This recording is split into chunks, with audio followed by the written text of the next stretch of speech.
तो इनसे पूछे वही मतलब कहां? निजाम मुस्तफा वाले देश में या काफिरों के देश में? ये तो पूछिए कहां चाहिए? सीरिया में, इराक में, लीबिया में, इजिप्ट में, कहां पे चाहिए?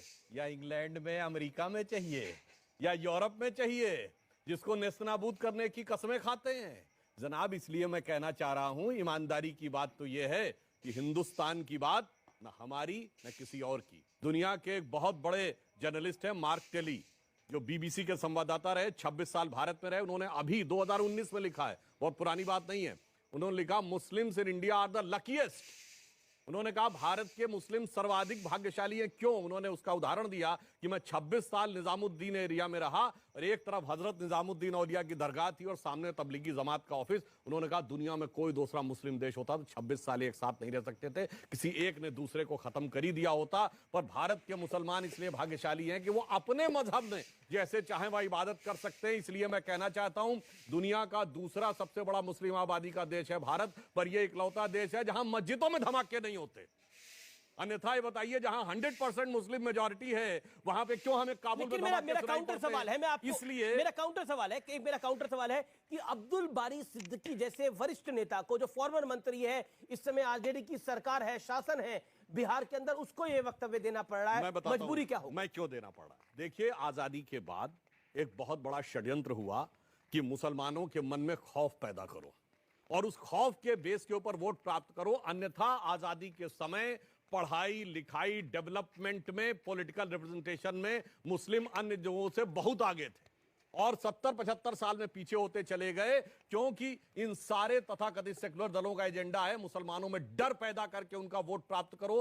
हमारा विचार है कि उनमें विश्वास पैदा करके बड़ी इंपॉर्टेंट बात है। इसीलिए मैं एक लाइन भी कहना चाहता हूं, इसीलिए हम डॉक्टर कलाम के साथ खड़े होते हैं, इसीलिए हम बिस्मिल्लाह खां के साथ खड़े होते हैं, इसीलिए हम जितने पढ़े लिखे और साइंटिस्ट मुस्लिम हैं उनके साथ हम खड़े होते हैं और ये लोग अपराधियों और आतंकवादियों के साथ खड़े होते हैं। ठीक है, मैं सीधा रुख करता हूं, ये विश्वास क्यों नहीं हो पा रहा, या फिर साल बदल जाता है लेकिन डर की दुकान का हाल नहीं बदलता? मेरा सीधा सवाल है, अब तो 1952 के बाद रामपुर में भी भारतीय जनता पार्टी जीती है, वहां मुसलमानों ने वोट दिया ही ना भारतीय जनता पार्टी को, आंकड़े निकल के आए, गुजरात में भी मिला वोट। तो डर की दुकान वालों को समझ क्यों नहीं आ रहा है कि देश बदल रहा है? अब मैं देखिए अपने काबिल दोस्त डॉक्टर सुधांशु जी के भाव का बड़ा सम्मान करता हूं और इन्हीं को समर्पित एक बात देश के युवाओं को कि अब के जो फैसला होगा वो यहीं पर होगा, अब के जो फैसला होगा वो यहीं पर होगा। हमसे अब दूसरी हिजरत नहीं होने वाली, यानी माइग्रेशन, हमसे अब दूसरी हिजरत नहीं होने वाली। न हम सफ़र से न किसी हम नशी से निकलेगा, न हम सफ़र से न किसी हम नशी से निकलेगा, हमारे पाँव का कांटा है हम ही से निकलेगा, हम ही से निकलेगा।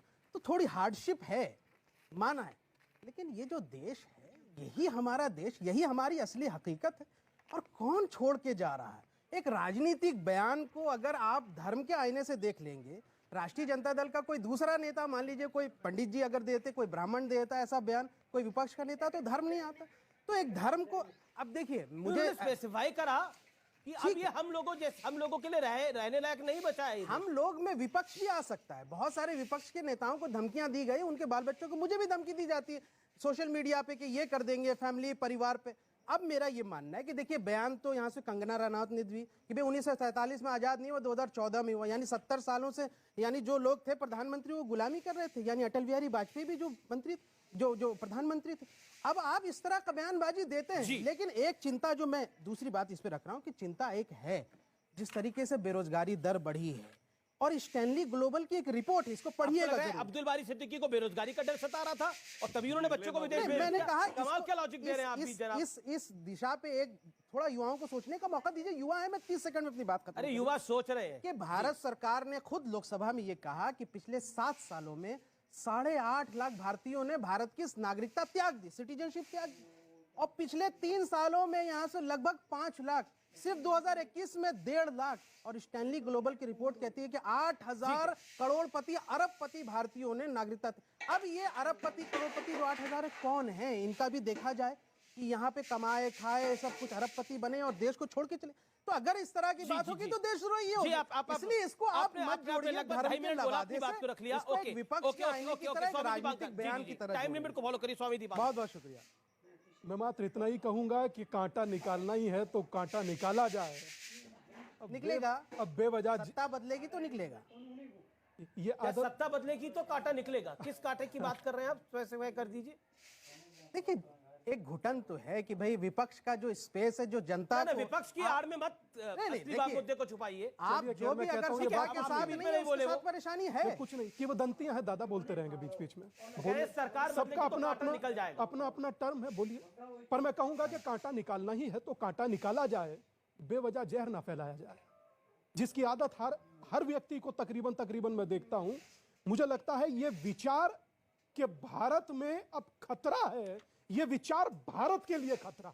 बहुत बढ़िया। आप समझ रहे हैं, भारत में अब आपको खतरा है, ये विचार भारत के लिए खतरा है। और अमीश भाई, क्यों मुझे इस भिक्षा यात्रा को करने की आवश्यकता पड़ी? जो जातियों में खंडित सनातन है। अच्छा, एक रोचक बात अगर आप आज्ञा दे तो मैं कह दूं। 30 सेकंड बोलिए। सुधांशु भाई, इसमें भिक्षा दाल चीनी चावल आटा की नहीं है।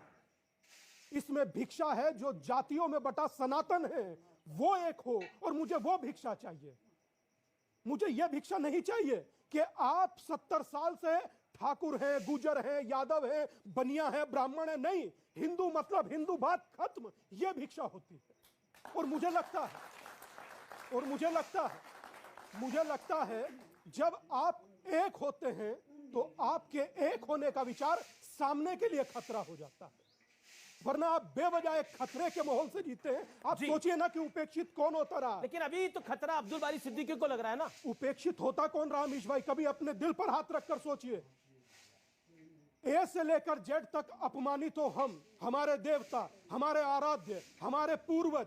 और छोड़िए, जो झारखंड में शिखर जी हैं, जो महावीर के अनुयायी हैं, उसे पर्यटक स्थल में डाल दिया। क्या मेरा धर्म स्थल पर्यटक स्थल हो सकता है? और मैं एक बात कहूंगा, मेरी तो आदत है और मुझे लगता है कि मुझे बोलना चाहिए। मैं आपसे एक प्रश्न पूछता हूं और आपको संबोधित करते हुए पूछता हूं। आप सब में अलग अलग नाम होंगे, अलग अलग कास्ट होंगी। क्या आप लोग नहीं चाहते कि एक हिंदू कर रहे हैं? चाहते हैं या नहीं? कम से कम इसमें तो बोलिए, चाहते हैं या नहीं? तो एक भिक्षा, एक, अरे भाई साहब, सनातन होकर रहना क्या? तो मैं बोलूं कि मुसलमान एक साथ हो जाएं, इकट्ठे हो जाएं, क्या ऐसे चलता है? भाई मैं जातियों को आदिवासी समाज, आपको ऑब्जेक्शन क्या है? ये एक सांप्रदायिक